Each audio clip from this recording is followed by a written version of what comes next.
You're listening to The Sports Moment, May 14th, 2024. part of the Sports Moments and Memories with Craig Olson podcast. Be sure to like and subscribe so you never miss a sports moment.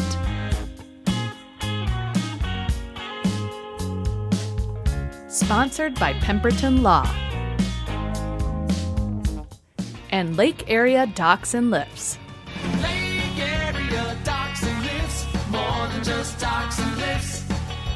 Lake Area Docks and Lifts. Some great local performances highlighted yesterday's start to the week as the Fergus Falls track and field teams were both champions over in Wahpeton in a 5-team event.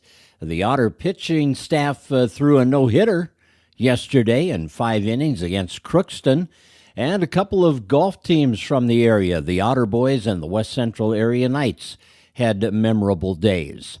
Well, let's start with that track and field competition, and the Otters were very good over in Wahpeton. 5-team event going on. It was called the Last Chance Meet in North Dakota track and field, as the athletes had an opportunity to qualify by the individual event standards for the final time before their region tournament.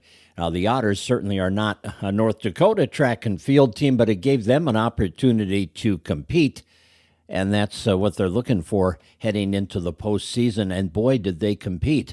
The Otter girls won the team title with a score of 235.5. Wahpeton was second with 147.5.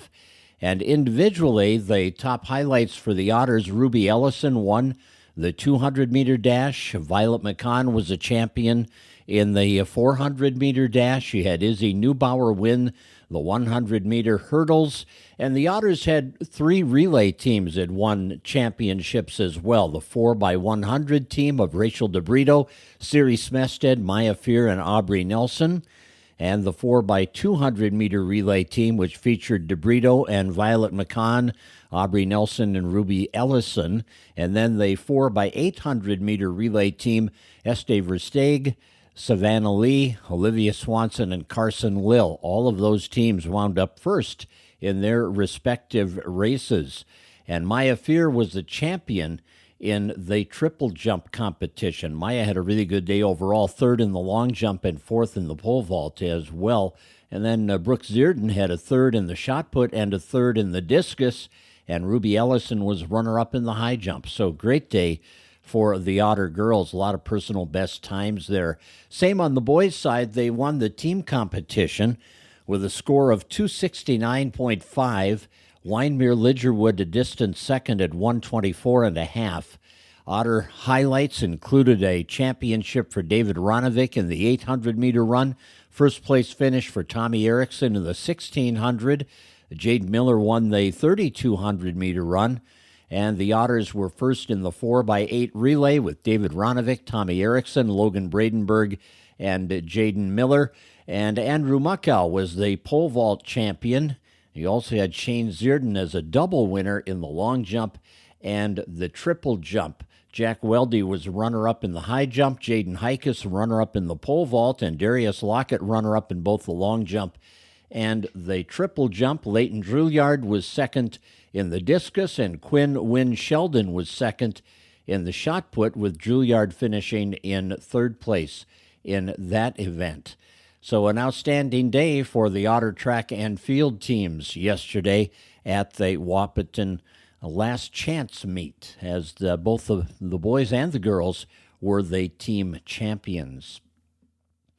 Well, let's talk for a minute about one of our sponsors, and that would be Pemberton Law Firm. And, of course, Pemberton Law has carried a legacy of trustworthy and reputable legal representation that dates all the way back to 1883. Now, you can visit their offices in Fergus Falls, Wadena, Detroit Lakes, and Alexandria, or get in touch with them online at pemlaw.com. pemlaw.com. Lake Area Docks and Lifts offers premium waterfront equipment sales, service, and installation. Best quality and service at the best prices. Just ask your neighbor at the lake about Lake Area Docks and Lifts.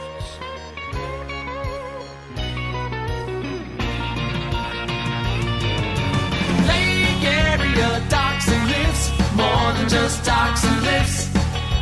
Lake area docks and lifts. Well, the high school golf scene yesterday saw the West Central area boys clinch the West Central Conference Championship with their second-place finish at Montevideo.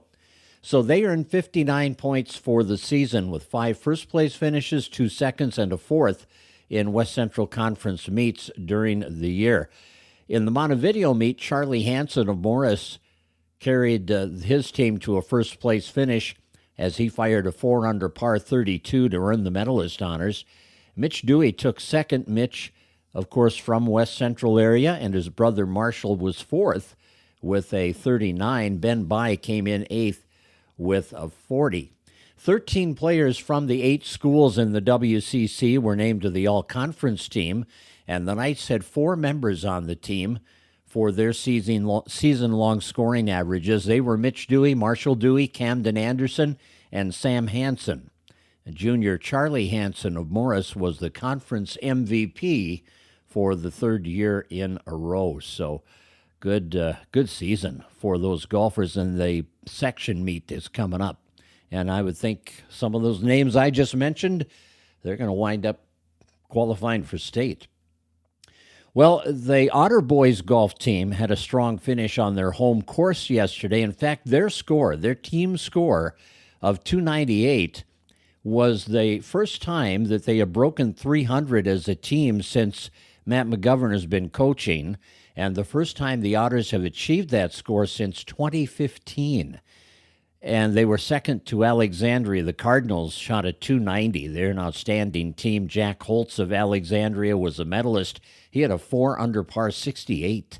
Riley McGovern finished with a 72, an even par round, and he was a runner-up in the individual competition. Senior Gavin Gepford of the Otters shot a 74 to finish in 6th place. Ryan Nelson, Adam Kennedy, and Quentin Keel all shot rounds of 76. And the Otter boys are at Wilmer today for another Central Lakes Conference meet. Yesterday also saw the Otter baseball team perform well as they got a 5-inning no-hitter, combined no-hitter from Isaac Ellison and Henry Bethel. And Isaac just was outstanding yesterday. He got the start, and he walked the first batter he faced. And after that, he struck out 8 in a row and was ahead 1-2 on the 9th hitter, and he tweaked his back and had to leave the game. So Henry Bethel came on and finished the strikeout. So the Otter pitchers combined for 9 straight strikeouts, and 13 of the 15 outs that they recorded on the day were by strikeout. And Crookston did not have a hit in the game. And they did have plenty of errors. They had 10 errors, so the Otters took advantage of that, scoring 11 unearned runs as they won 15-0. Levi King led an 11-hit attack with 3 hits in the game. And also Karsten Froning had a pair of doubles and a pair of RBIs, and Logan Larson knocked in 2 runs with a base hit. Now, the Otters are hosting a doubleheader against Brainerd today and a single game against Rocori on Thursday, as they have a busy home week on the schedule. Also, good pitching yesterday by Nolan Steidel of the Parker's Prairie Panthers. He struck out 13 in 7 innings and shut out a good Otter Tail Central team by a score of 2-0. Good win for the Panthers. And in other baseball games yesterday, Sauk Center scored 4 runs in the 2nd inning and made those runs stand up for an 8-3 victory over Brandon Evansville. And in softball, Browerville and Brandon Evansville played a tight game that went to extra innings. Browerville won 4-3, and the Frazee Hornets swept a doubleheader in the Heart of Lakes Conference, beating Pelican Rapids 17-9 and then 7-6. So a very busy day on the local front with all the activity that we just talked about. And for the Twins, it was a day off. They are hosting the Yankees over the next 3 days, and then they'll go on the road to Cleveland and Washington for a week-long road trip. But tonight's game against the Yankees has Chris Paddock, who has won his last 4 starts, going up against Carlos Rodon.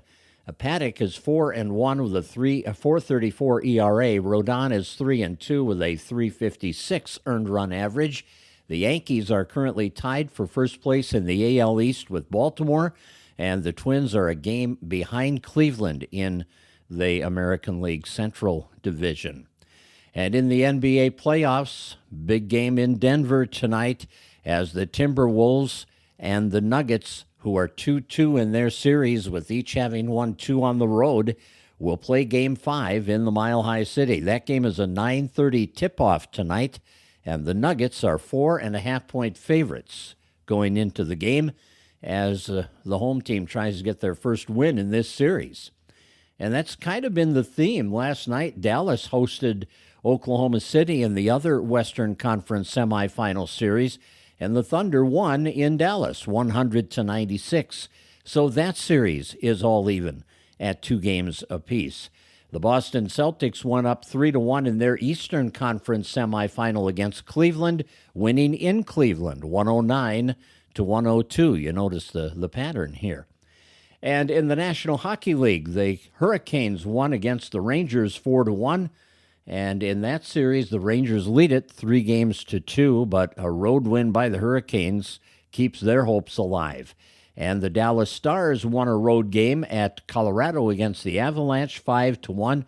That gives Dallas a 3-1 lead heading to Game 6 back in Dallas in that NHL playoff series. So some road wins there as well in the NHL. The Bruins and Panthers play tonight in Florida with the Bruins trailing that series. Panthers lead 3-1. They can wrap it up at home tonight. And the Canucks and the Oilers in Edmonton with Vancouver leading the series 2-1. And the Iowa women's basketball coach, Lisa Bluder, announced yesterday that she is retiring after 24 years guiding the Hawkeyes and 40 seasons in coaching overall, including national championship game appearances the past 2 seasons. Bluder, who is 63, is the winningest women's basketball coach in Big Ten history. Associate head coach Jan Jensen, who has been Bluder's assistant her entire time at Iowa, will take over as the Hawkeyes head coach. She was previously Bluder's assistant at Drake after playing for Bluder with the Bulldogs. So Bluder, who's an Iowa native who played at Northern Iowa, finishes with an overall career coaching record of 884 and 396. At Iowa, she was 528 and 254 with 5 Big Ten tournament titles. She made 18 NCAA tournament appearances in her 24 seasons and was named Big Ten Coach of the Year 3 times. Her Big Ten record, 263 wins, 144 losses. The Hawkeyes were 34-5 this past season behind star guard Caitlin Clark and lost to South Carolina in the national championship game in Cleveland. Iowa lost to LSU in the title game last year in Dallas. The Hawkeyes won the past 3 Big Ten tournament titles. So outstanding coaching career, Lisa Bluder, and one of the players that played for her was Hannah Clark, who's the coach of the Hillcrest girls basketball team. And I know Hannah really has a lot of respect for Coach Bluder, and I'm sure takes some of her coaching expertise from Coach Bluder and the way she handled her teams. Well, that'll do it for our podcast today. We thank you for stopping by. Remember to check out the first part of our 3-part Otter Hockey History podcast. Part 2 will be coming up within the next week to 10 days, but check it out through the YouTube channel, and we look forward to continuing that research, that look back at Otter hockey history. Thanks for joining us. Have a great day. You've been listening to The Sports Moment with Craig Olson. Sponsored by Pemberton Law and Lake Area Docks and Lifts. Produced by Sunroom Lab. Music by Blue Red Roses. Subscribe wherever you get your podcasts, and thanks for listening.